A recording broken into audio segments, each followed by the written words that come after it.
প্রশাসনের একজন পুলিশ বাবু তাদেরকে পাছায় লাথ মেরেছে, কানে ঘুষি মেরেছে, এটা কিন্তু ক্যামেরা বন্দি হয়েছে।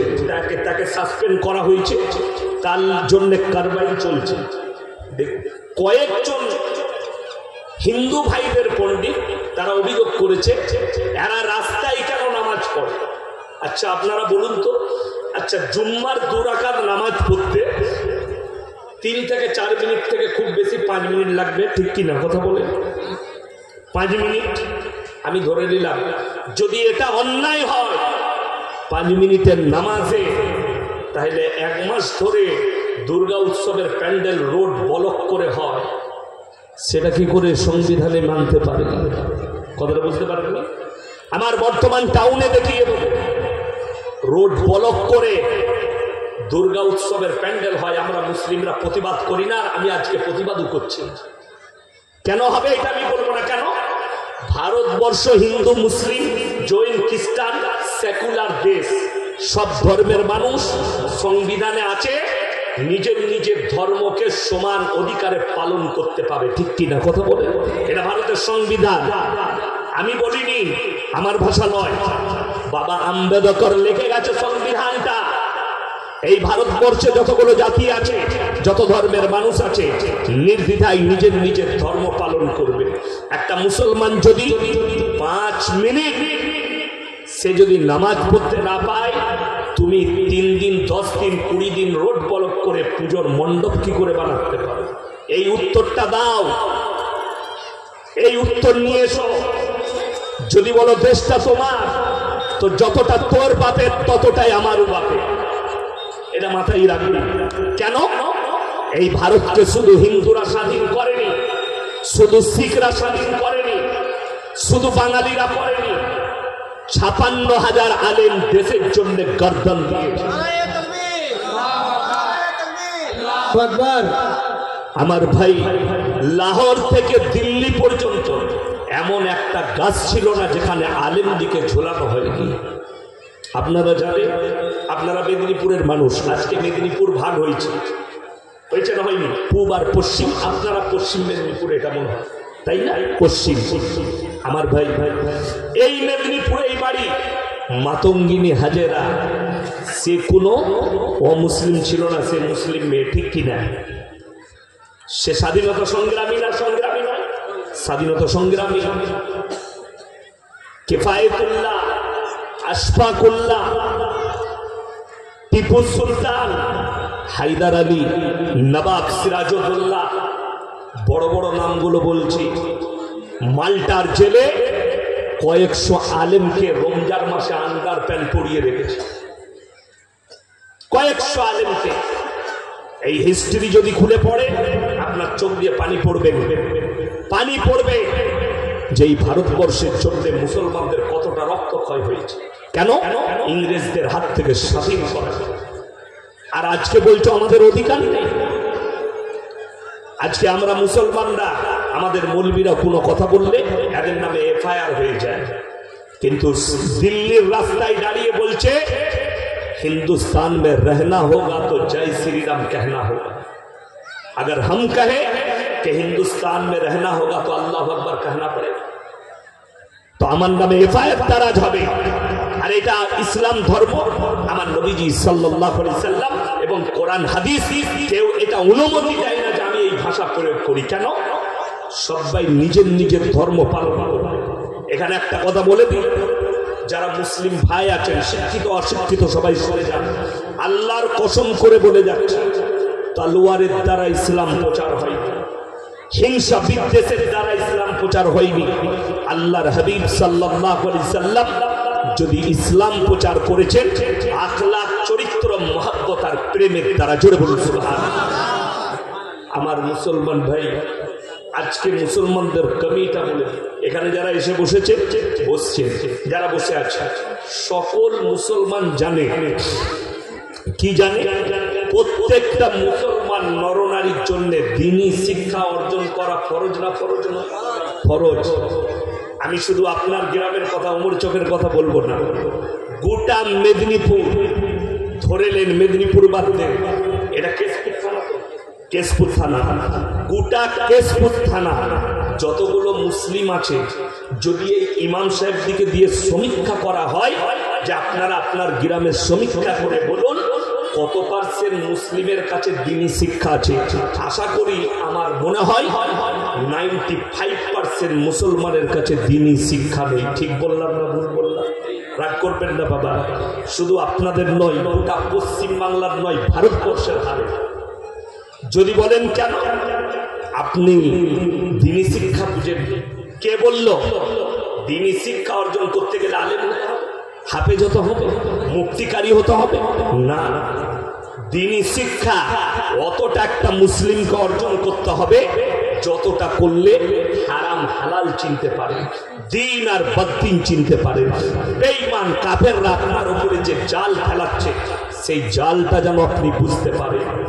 বেঈমান কাফেররা আপনার চারিদিকে জাল দিয়ে ঘেরছে যাতে মুসলমানের ঈমান না থাকে, তারা যেন ধ্বংস হয়ে যায় ঈমান। এটা তাদের কিন্তু বহুত বড় সাজিশ। তারা নাম পাল্টিয়ে ফেলেছে, প্রত্যেকটা পাপের নাম পাল্টিয়ে এমন ভাবে নাম দিয়েছে আপনার ধরার ক্ষমতা। অথচ সেটা পাপ, অথচ সেটা জিনা, অথচ সেটা ঘৃণিত কাজ, অথচ মুসলমান সেটাকে কোনো কিছু মনে না করে নির্দ্বিধায় পালন করে। চলুন, হারাম হালাল কতটা ইলম হাসিল করবেন, কোথায় পড়বেন? হয় কোনো মাদ্রাসায় পড়ে হোক, বড় আলেমের লেখা বই পড়ে হোক, ইমামের পাশে আলেমের পাশে উঠা বসা করে হোক, অতটা ইলম প্রত্যেকটা নারী পুরুষকে অর্জন করতে হবে। মায়েরা, তোমরা স্বামীর কাছ থেকে দিন শিক্ষা করবে, স্বামীর কাছ থেকে স্বামীকে বলবে এই মাসলাটা আমি জানতে চাই, আমি ফেঁসে গেছি, ইমাম সাহেবকে জিজ্ঞেস করব। কালকে একটা ভদ্র মহিলা আমাকে ফোন করেছে, আমি বললাম দ্বিতীয়বার এই মশলা জিজ্ঞেস করার জন্য তুমি ফোন করবে না, তোমার স্বামীকে দিয়ে ফোন করাবে, তুমি একটা মেয়ে ছেলে, তোমার জন্য আমাকে ফোন করা হারাম। বললে হুজুর ভুল হয়ে গেছে, আমি তাকে মশলাটা বলেও দিলাম। সে বলল আমার হায়েজ হয়েছে 3 দিনে আমি ভালো হয়ে গেছে, আমি কি রোজা রাখতে পারি? আমি তাকে বললাম তোমার কি কন্টিনিউ এই জিনিসটা ঘটে? বললে না হুজুর, কখনো 5 দিন হয়, কখনো 4 দিন হয়, কখনো 6 দিনে হয়। আমরা তোমাকে 7 দিনই পালন করতে হবে। এই মশলাটা স্বামীকে বলবে, স্বামী ইমামের কাছ থেকে জেনে স্ত্রীকে শিক্ষা দিবে। বুঝতে পেরেছেন না? পারেন? তাইলে স্ত্রী দিন বুঝে গেল কার কাছ থেকে? স্বামীর কাছ থেকে। স্বামীও নেকি পেল, স্ত্রীও নেকি পেল, দিন বুঝে পেল। শুনে রে, মুসলমান হারাম হালাল কতটা বুঝেছে এরপরে বুঝাবে। আমাদের মুসলিমদের ছেলেরা গাড়ি চালায়, চালায় না চালায়? আপনাদের কেশপুরের ছেলে গাড়ি চালায় না, লরি ট্রাক চালায়। আমার বর্ধমানের ছেলেরা বালি পাথরের গাড়ি চালায়, মেদিনীপুরের ছেলেরা পাথর আনতে যায় পাচামিতে 10 টাকা 12 টাকা লরি চালিয়ে। মুসলিমদের ছেলে হোটেলে দাঁড়িয়েছে, হোটেলে হাই রোডে দাঁড়িয়ে ঢুকিয়ে বলছে ভাই 1 বোতল মদ দে। মদ খেয়ে নিল, মদ খাওয়া হয়ে গেছে। এরপর বলছে হোটেলের কর্মচারীকে আমার জন্য মুরগির মাংস আর রুটি নিয়ে আয়। সে বেচারা হোটেলের কর্মচারী রুটি আর মুরগির মাংস এনেছে তার জন্য। তখন সে জিজ্ঞেস করছে মুরগিটা জবাই না কাটাবো? আমরা হারাম করকে জুতো করে মার। আচ্ছা, যে লোকটা মদ খেলো তার আর ওটা দেখে লাভ আছে? কথা বলেন, জবাই না কাটা লাভ নেই। চলুন কোরআন শোনাবার পরে আপনাদেরকে বুঝাই যে মুসলমান, আপনারা অনেকে জানেন না, আপনার মনে মনে হবে, আমাদেরকে মাঝে মাঝে অভিযোগ করেন হুজুর দোয়া তো করছি কবুল হচ্ছে না। দোয়া আমরা করি, কবুল হচ্ছে না। আল্লাহর কাছে কাঁদছি, তারাবিতে কাঁদছি, তাহাজ্জুদে কাঁদছি, নামাজে কাঁদছি, দোয়া কবুল হচ্ছে না। দোয়া কবুলিয়াতের জন্য প্রথম শর্ত যেটা রাখা হয়েছে সেটা হচ্ছে হালাল খাবার। জোরে বলুন সুবহানাল্লাহ। আপনি যে খাবারটা খাচ্ছেন ওটা হালাল কি না, এটা ইসলামের শর্ত রাখা হয়েছে প্রথম নম্বর। চলুন, আপনি হারাম হালাল কি বুঝেছেন? যদি আপনাদের এখানের মানুষ সকালবেলায় উঠে ঘাটাল যান, কিংবা কলকাতা যান, কিংবা মেদিনীপুর টাউনে যান, আপনার যদি খাবারের প্রয়োজন পড়ে কোনো রেস্টুরেন্ট কিংবা হোটেল, অপরিচিত হোটেলে ঢুকলে আপনাকে জিজ্ঞেস করতে হবে না, হবে না দাদা মুরগিটা জবাই না কাটা? কথা বলেন হবে না? কেন? আপনার জন্য শর্ত এটা যে মুসলমান যেখানে খাবার খাবে খাবারটা হালাল কিনা এটা আগে আপনাকে জানতে হবে।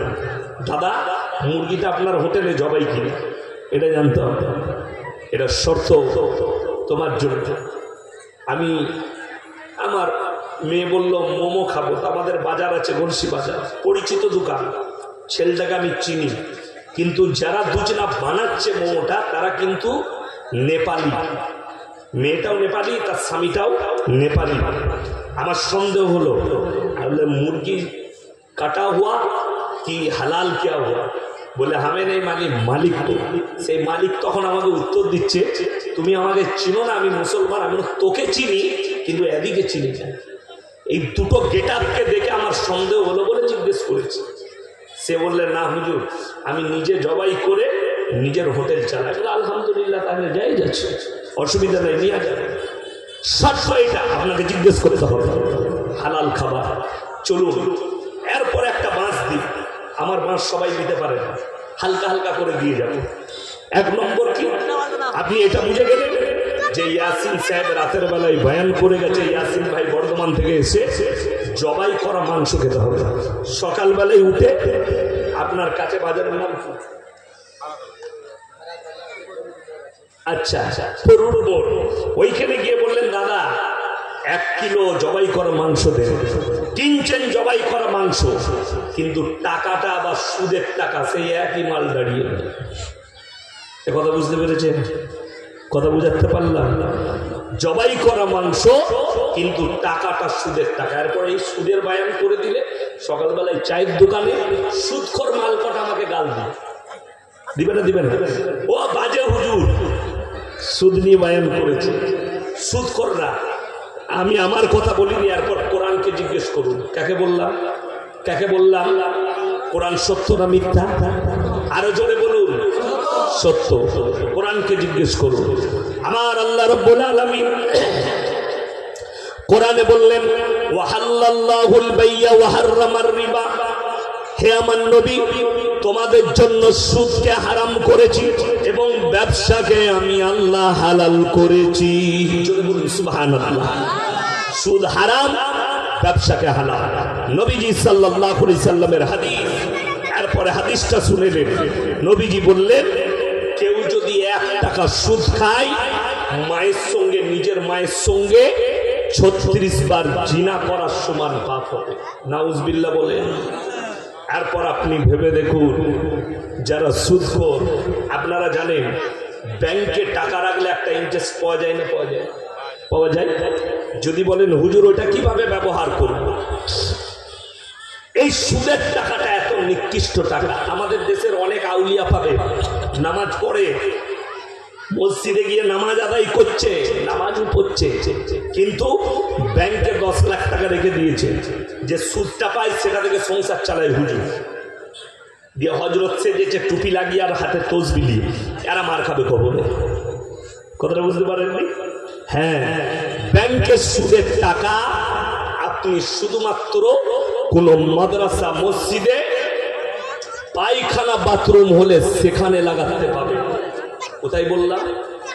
পায়খানা বাথরুম, মসজিদের বিল্ডিং এ নয়, মাদ্রাসার বিল্ডিং এ নয়, শুধুমাত্র পায়খানা বাথরুমে লাগাতে পাবেন। তাছাড়া কোনো জায়গায় ইউজ করা যাবে না। বড় কষ্ট লাগে, আপনি সুদের টাকা যদি পায়খানা ইউজ হয়, তুমি পায়খানা খাচ্ছ না কি খাচ্ছ তুমি নিজে চিন্তা করো। যারা পেটে খায়, কথাটা বুঝতে পারেননি, যারা পেটে খায় তারা কি করছে? নিজের বিবেক আর বুদ্ধিকে জিজ্ঞেস করুন। আজকে দ্বীনি শিক্ষা না থাকার কারণে মুসলমান হারাম হালালের বিচার করতে পারেনি তার দিমাগের দ্বারা। কোরআনে আছে আল্লাহ তাআলা কসম খেলেন ওয়াল আসরি ইন্নাল ইনসানা লাফি খুসর।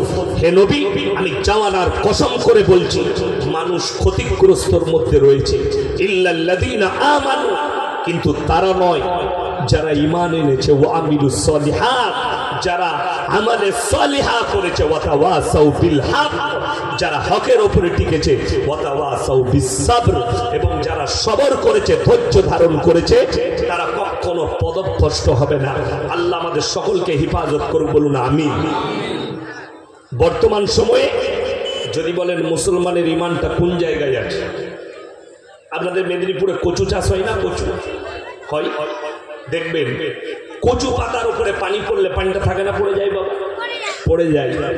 মুসলমানের ইমানটা সেম টু সেম ওই জায়গায় দাঁড়িয়ে আছে, যে কোনো মুহূর্তে স্লিপিং করতে পারে। বেঈমান কাফেররা 24 ঘন্টা লেগে আছে। আর কোরআনে আছে ইন্না শাইতানা লিল ইনসানি আদুব্বুম মুবিন, শয়তান হচ্ছে মানুষের প্রকাশ্য দুশমন। শয়তান মানুষের প্রকাশ্য দুশমন। ওই জন্য আপনাকে চিন্তাধারা নিতে হবে, আমার কম, আমার সমাজ, আমার কমিউনিটি কিভাবে বাঁচবে। সেই বয়ানটাই আজকে আপনাদেরকে করছি আমি। দ্বীনি শিক্ষা অবশ্যই ফরজ প্রত্যেকটা মুসলমান নরনারীর জন্য। আপনারা কি মনে করছেন ভারতবর্ষের মাটিতে যতগুলো ইসলামের দুশ্মন আছে তারা কেউ অমুসলিম? ভুল বোঝা হয়েছে। হে মেদিনীপুরের ভাইয়েরা শুনে যাও, নামগুলো গুনিয়ে বলে দিচ্ছি। আঙুল থাকে তা গুনেলেন, যদি গুনার সময় না থাকে এই চ্যানেলগুলো যেগুলো রেকর্ডিং করছে আমার, এদের কাছে নাম জিজ্ঞেস করবে। যেমন আমার একটা চ্যানেল আছে মোল্লা আব্দুল হালিম অফিসিয়াল, কালকে থেকে নেবেন বার করে, জালসাটা রিপিট করবেন। যদি ব্রেন না গাঁথা থাকে, মুসলমান ভাই অনুরোধ করে বলে যাচ্ছি, এই ভারতের মাটিতে যতগুলো দুশ্মন আছে সব কটা দুশ্মন মুসলিম ঘরে জন্ম নিয়েছে, একটা অমুসলিম ঘরে, একটা অমুসলিম ঘরে নয়। যতগুলো দুশ্মন আছে সেই দুশ্মন আমার আপনার ঘরে জন্ম নিয়েছে। যদি বলেন কেমন করে, একটা একটা করে গুনে তসলিমা নাসরিন রসুলের দুশ্মন, কোরআনের দুশ্মন, আল্লাহর দুশ্মন। বাংলাদেশে জন্ম নিয়েছে, মুসলমান মুসলিম ঘরে জন্ম নিয়েছে, বর্তমানে ভারতে আছে। বড় কষ্ট লাগে। আপনারা কে জানেন জানি না, শিক্ষিত লোকেরা জানবেন। মকবুল ফিদা হোসেন, তাকে দেশ ছাড়তে হয়েছে খালি একটা কারণে। কিসের কারণে? দেবদেবীদের নগ্ন ছবি আঁকার কারণে তাকে দেশ ছাড়তে হয়েছে। মকবুল ফিদা হোসেন, ভালো করে পড়ে নেবেন গুগল করে। সেই লোক দেশ ছেড়ে চলে গেছে খালি দেবদেবীদের নগ্ন ছবি আঁকার কারণে। এই জিনিসটাকে ইসলাম সাপোর্ট করে। অন্যায় কাজ করেছে মকবুল ফিদা হোসেন, কোন ধর্মকে আঘাত দিয়ে। চলুন এরপরে আমার মুসলমান ভাই খুব ভালো করে বুঝবেন, তসলিমা নাসরিন প্রতিনিয়ত ইসলামের বিরুদ্ধে, রসুলের বিরুদ্ধে বলে যাচ্ছে, কিন্তু হাই আফসোস ভারত সরকার তাকে জায়গা দিয়েছে। থাকো এখানে, আর যত পারবে ইসলামের বিরুদ্ধে বলে যাও। তার এক ফাতেহি পাকিস্তানের জন্ম, মুসলিম ঘরের ছেলে, আল্লাহর রসুলের দুশ্মন, ইসলামের দুশ্মন, কোরআনের দুশ্মন। দিল্লির মতো জায়গায় দাঁড়িয়ে মিডিয়ার সামনে বলেছে ইসলাম এক ক্যান্সার কি তারা বিমারি হ্যাঁ। জোরে বলুন নাউজুবিল্লাহ। এত বড় ভাষা বলেছে। তার উত্তর কি এসছে আল্লাহর তরফ থেকে জানেন? উত্তর কে দিয়েছেন? আমার আল্লাহ। জোরে বলুন সুবহানাল্লাহ। উত্তরটা কি? ওই হারাম করের আওলাদকে আল্লাহ ক্যান্সারে আক্রান্ত করে মৃত্যু দিয়েছে। জোরে বলুন সুবহানাল্লাহ। তুমি ইসলামকে ক্যান্সার বলেছো, আল্লাহ তোকে ক্যান্সারে আক্রান্ত করে মৃত্যু দিয়েছে। দুটো নাম গুনালাম। তৃতীয় নম্বর জাস্টিস ইনায়েতুল্লাহ, এই হারাম করের আওলাদ মুসলিম ঘরে জন্ম দিয়েছে, প্রতিনিয়ত ইসলামের বিরুদ্ধে আগুন ঝরানো বক্তব্য দিয়েছে। সালমান রুশদি মুসলিম ঘরের ছেলে, প্রতিনিয়ত রসুলকে গালি দিয়েছে, আল্লাহকে গালি দিয়েছে, আমার হাবিবের চরিত্রের উপরে আঙুল তুলেছে। আল্লাহর কসম করে বলছি, আপনার চোখ দিয়ে পানি আসবে। যে মানুষটা পৃথিবীর কোনো মানুষের কাছে শিক্ষা নেয়নি, যার শিক্ষাগুরু আল্লাহ নিজে, সেই হাবিব সাল্লাল্লাহু আলাইহি সাল্লাম কোনো গুরুকুলে পড়েনি, কোনো স্কুল কলেজে পড়েনি, তিনার কোনো দুনিয়াতে শিক্ষক নেই। আল্লাহর কসম, গোটা পৃথিবীর শিক্ষকরা তিনার জন্য আজও কলম ধরে লিখে যাচ্ছেন। জোরে বলুন নারায়ে তাকবীর, নারায়ে তাকবীর। আমার রসুলের থেকে উত্তম আর কে হতে পারে?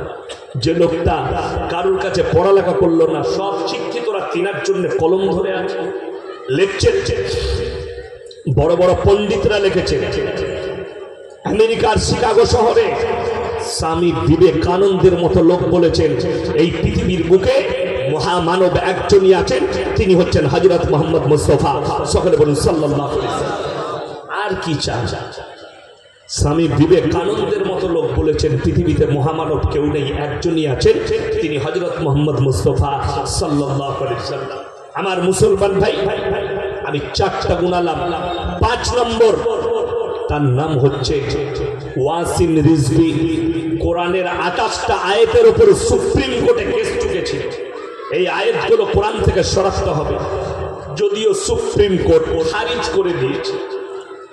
সেও একটা মুসলিম ঘরের ছেলে, কোন মুসলিম ঘরের নয়। ওয়াসিম রিজভী নাম, লখনৌ বাড়ি।